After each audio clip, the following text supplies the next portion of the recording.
You've done a sketch for your illustration or your comic panel, and now you want to turn it into a finished line art which can then be colored and shipped off to the world to show your magical artwork. So you take out your pens and your brush pens and your digital customized brushes and you ink it, and all of a sudden the essence that was there in the sketch is now not there in the finished line art of your drawing. And now you're wondering, what happened to the sketch? What happened to that essence? What happened to the soul of the drawing that I just made? Well, today I'm gonna actually walk you through my line art process that I've been using for the past decade, which is not overly complicated, gets the job done while I ink an actual comic page. So if you're like a person who wants to get their comic done, hold it in your hand and bask in your own creative glory on how awesome you are, well, this episode is for you. I'm Kesh, I'm an artist, illustrator, and a YouTuber who makes comics, illustrations, and animation, and this is the KeshArt Show. Roll intro, folks, roll intro. Alright, so how do I do line art for my comic? Before we even start thinking about creating good quality line art, what we need to do is have something ready called the finished pencils. Whether you're doing an illustration or a comic or whatever, I don't know what else is there, but whatever it is, I actually make sure that I have a finalized finished pencils ready before I even start inking. Why? Because I don't want to figure things out later in the process when I start inking. By the way, I use the word inking for my line art and line work. People call it line art, line work, call it whatever you want. I just feel inking is that's what I've been calling it for the past decade. So yeah. So for example, this is what I have at the start. I have a comic page that I'm about to ink for my 5-page mini comic. I make sure at this stage, every important detail is specifically laid down. And the level of detail that you want to lay down depends on your understanding of that particular thing. For example, I'm really good at drawing heads, or I have a very good understanding of drawing the head. So I don't need to do that many details in the finished pencil space. But for example, say something like a hand, I always go out of my way to make it as, refined as possible in the finished pencils phase so that it's easy for me during the inking phase. But make sure things are clear and ready before you even start your line art process. Now, some artists, they don't do that, and that's because they have a good understanding of how things work and they just like to use the line art process as a way to explore things. Personally, I need a roadmap, so this is what I do. So basically do whatever works for you. Now, moving on to the tools. What do you use to ink? So when I was doing line art traditionally, which I don't do anymore, I've always loved using this thing called the Pentel Pocket Brush Pen. It's got this brush basically inside a pen, and it helps me do these thick to thin lines and create great line variation, which gives an organic feel to my drawings. But lately, I have been creating a lot of thinner lines. So that means I've been going and dipping my hands into the world of fine liners, like the Uniball fine liner. And there's this another yellow pen, which I don't know the name of the brand. I'm just gonna put that up on my face. And that's another pen that I actually use to create a more realistic feel. Side note, I have noticed that the more thicker the lines are in my style, the more cartoonish it appears. And if I want a more realistic or a more serious vibe to my drawings, I need to go for much more thinner lines. By the way, this is only for my style of drawing. If you want to check things out for your own way of drawing, so you just check it out and see what works and what kind of vibe you're getting from your drawing and make your judgments as per that. But me, I like thin lines these days. I also like thick lines, but these days I like them, thinner. That's not sound right. Now, digitally, I don't use any special brush pens. I basically use my 12.9-inch iPad with the Procreate app, in which I basically draw my comics and illustration. And I use this internal brush called the dry ink brush. That is by far my favorite brush. By the way, all the brushes that I mentioned, links down below, the description, feel free to download them. So I use this dry ink brush for pretty much most of my textured ink line work. So if I want a bit of that textury feel in my lines, that smooth, textury, crispy stuff, I like them crispy. Now, if you want more sharper but brush pen-esque line work in your drawings, I go for this pen called the Technical pen, which is less textury but got great line variation of thick to thin to thick to thin. So I use that pen for most of my inking these days. So yeah, those are the two brushes. And the third brush, sometimes sometimes, just sometimes, I dabble with this thing, which is I use a 6B pencil brush to ink my drawings. Yes, I like inking with a pencil. I picked up this thing from a couple of artists like Mark Riley, one of his graphic novels called Mickey Falls, with just a black color Prismacolor raised pencil, and was sort of inked with that. Right? Amazing. And I picked up another graphic novel recently called This Was a Pact, and that was inked with basically a pencil, and I use watercolor washes for their tones and all that, but it was made with a pencil.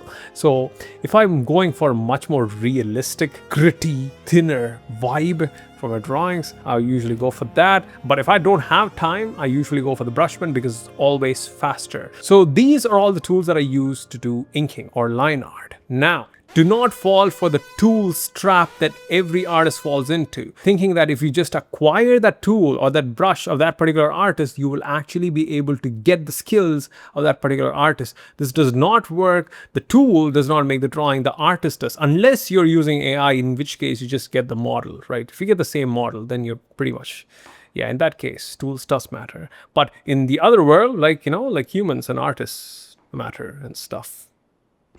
So you got your tools, you got your supplies, you're now ready to ink. You're sitting in front of your beautiful sketch to make it into a beautiful piece of line work. Now, the most simplest way of understanding line art is just go over the entire sketch with lines. But the problem is, it does not look good. So how do you make it good? And that's where inking principles comes in. All right, so first, let's talk about the first principle of inking, which I use is quality lines. If you've seen a lot of beginner artists, they do these feathering and scratchy lines throughout their drawings that makes it look pretty bad. Now, there are ways and places in which you can use scratchy lines very effectively. If you look at some of the professionals and the way they use scratchy lines in their work, it makes sense. But the thing is, if you haven't mastered the quality of your line, there is no way in hell that you can make use of that scratchy line techniques appropriately and stylistically well in your drawings. So the first thing is having good line control and line quality, and this actually comes with just being intentional with the way you lay lines. I'll talk more about this again later on. And the way you actually learn to get intentional lines is by controlling the most important tool in this world, which is this hand. You gotta learn how to actually move through the page, and the way you do that is through specific exercises, which by the way I have sort of shared in one of my other videos called How to Ink. Check that out. So you need to first learn to control the tool so that you can actually apply the further principles that I can tell you. Because if you don't know how to drive, it does not matter if I teach you how to sort of do that tricky turn on that particular racetrack in the corner that, when it comes, because none of that is going to be useful for you. None of the advanced techniques is going to be useful for you if you don't have the basics right, which is you need to be able to control the tool first, and then comes the advanced techniques and principles on top of that.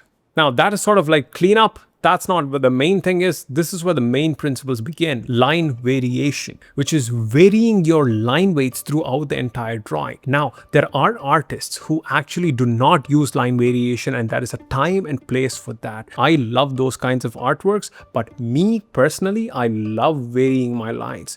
Before a couple of, say, years ago, 5 years ago or 6 years ago, I vary my line weight a lot if you just look at some of my illustrations. But these days, I still vary my line weight, but it's not too much. But I do use line variation in such a way that adds more depth, form, and effect to my drawing in terms of the dynamism. If you want your sketch to look dynamic, you want to have line variation. Now you might ask, Kesha, buddy, how do you add those line variation, man? I don't even know. Where do you apply thin lines, thick lines, fat lines, not so fat lines? I don't know. How do you do it? Well, there are some techniques or tricks for that. The first trick I use is foreground versus background, which is objects that are closer to you will get thicker outlines compared to objects that are farther away from you. In a particular panel where you have a thing or a character out in the front, that in essence will have a slightly more thicker line compared to things that are farther away from you in the background,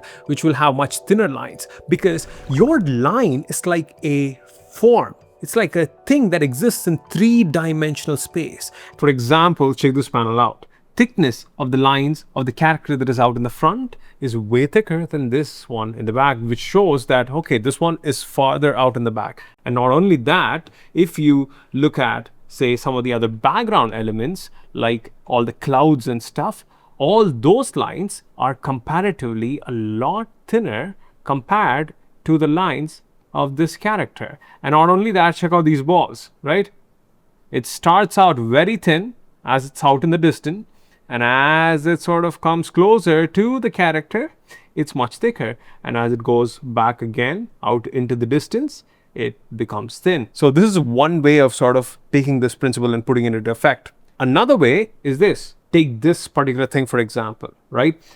The hand right here is an object that is out in the front, this left hand, right? Compared to this right hand. But if you look at the line weights, this one has slightly more thicker line compared to, say, this one or say this one, right? So what I'm going to do is make this hand that is out in the front more thicker, the line weights of it more thicker compared to the objects that are slightly out in the back. It's a very minute little change that I'll make, but it'll make all the difference. One more thing, which is there is a tendency to make things more thicker than they need to be. The way you need to show the difference is very minute. It needs to look very minute. So therefore, the line variation needs to look very minute, but when you observe it more carefully, the variation should sort of pop out. So you think about things like that and sort of use line weights like that. That is one of the tricks. In that same thing, I use another trick, which is the outlines of any given object will be slightly more thicker than the inlines of a particular object. Say, let's say you have a character, the outlines are generally more thicker compared to, say, the inlines. Now, this does not mean a lot thicker. If you have looked at, say, certain animated shows like the Mr. Bean cartoon, you can see that the outlines in that show of that character is extremely thick as compared to the inlines. I don't do stuff like that. The way I do it is to keep it slightly thicker so that it carries more weight, right? It looks like a solid form in and of itself. That is one more technique that I use in terms of determining where to put thin and thick line. The other trick or technique that I use is this, which is light and shadow. Places in a given object where light hits that particular object will have thinner lines compared to places where shadow falls, which then will have thicker lines. So keep it simple like this. If the light hits that particular spot, thin lines. If it doesn't, shadows on that area, thick lines. Light, thin, shadows, thick. Say, for example, if you take a given panel, one area of that particular object is under a shadow, I will give it a slightly more thicker line, and that creates more weight. Whereas, say, the parts of that particular object where light hits, I keep it thin, therefore making that thing look like it exists in 3D space. You know, all these things give a lot of depth. And the reason why you do this is because whenever you throw absolute amount of light onto a particular thing, it just becomes so bright to a point where it disappears. And therefore, you use thinner lines. Where places where shadow falls, it's much more darker. Therefore, you create more thicker lines. That's the concept behind that. So those are the things that I use for the principle of line variation in my given comic. Now, I also use another principle, which is the third principle, called adding texture lines and contour lines. So whenever I'm inking a particular object or a character, if I want to add some, say, texture to it, and if I want to add some surface to it, it needs to feel like a thing with a bunch of surface on top of it, textured surface, I would add these little marks and lines that would mimic that texture, right? I usually add these two lines, which I picked up from this artist called Taewei. I don't know if I'm pronouncing his name right. I just love how he puts certain small thin lines here and there, and I've sort of picked it up and started using it in my drawings. And the place where I put those little thin double lines are usually the places where shadow falls. So those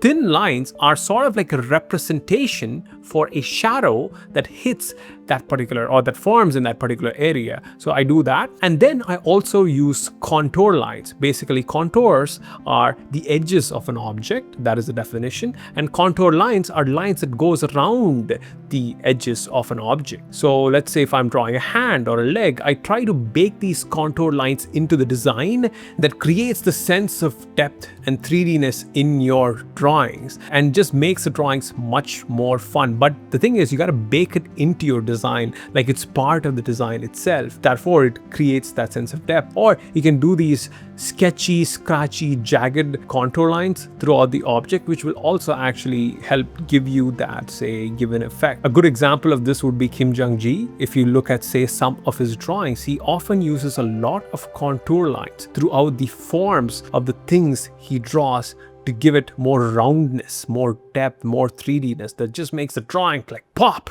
Give it a shot. The masters actually use it. So basically, these are all the tricks and tactics and principles I use when it comes to, say, inking a panel, inking a particular page, or inking a particular illustration. All of these things act in a dance that just keeps on. Oh, you're going to a particular spot and you think, okay, let me use that right here, and let me use that right here, and this right here, and that right here, right? And that's how you sort of get into a state where you're able to dance between these principles and draw this. Now you're like, man, Kesh broski, these things seem so complex. I don't even get it. How do you practice this? Well, that is the next section.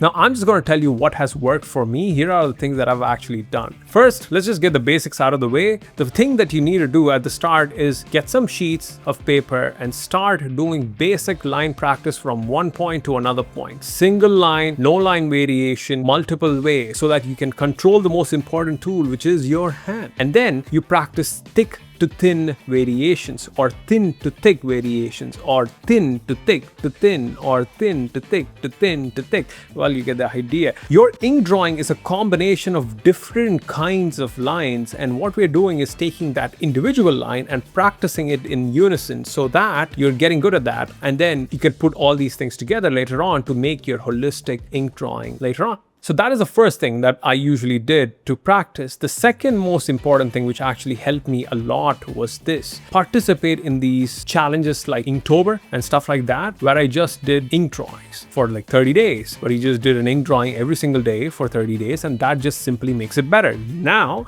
some things to watch out for. Mindless practice usually does not bring you results. Mindful practice will. And the way you can actually make your practice more mindful is by simply studying some of the artists whose line work that you really like, and listing out the principles and techniques and tactics that they use, and try to apply that in your drawing then and there. So it basically goes like this: study, note, apply, and finally give yourself feedback. And you do that every day. Next day you show up and you look at it and say, okay, I gave myself this feedback yesterday and I'm going to apply that today. Cool. Boom. And you do that for 30 days, man, your inking is going to improve by a lot. Inking and line art and line work is a game of volume. The more you do it, the better you'll get at it. And the more you do it with feedback, the better and the best you will be in that particular game. So just do it with a bit of feedback, just one little feedback each day, and that is more than enough. And the final tactic or technique or practice thing that I used to do, which is I literally get the line work of the artist whose work I really love, get it into Procreate or any other digital app that you use, lower the opacity, and I ink on top of it by literally matching the line variation and the way they do it. And then I would compare and contrast to see what did they do well and how can I do that myself. And this will teach you what actually that inking technique is, or that line work technique is, versus what you think it is, because reality is much different than the fantasy of your own mind. This particular practice helps me sort of separate that, and then understand truly with proper observation, with no judgment, what that actual artist actually does. And that is the thing. And then finally, at the end of the day, form your own philosophies and principles and practices. Like, decide how you want to ink. Sometimes your time will define your inking style. Your medium will define your inking style. Your approach and philosophies will define your inking style. Bring all of those things in, because you as an artist, you're not simply an amalgamation of techniques and tactics borrowed from other artists. You need to bring your own stuff to the table, own philosophies to the table, own wants and mediums and constraints to the table that will ultimately define your style of line work, your style of line art. So if you take all these things, put them together, make them inks, make them line work, your sketch will have that soul that you're looking for.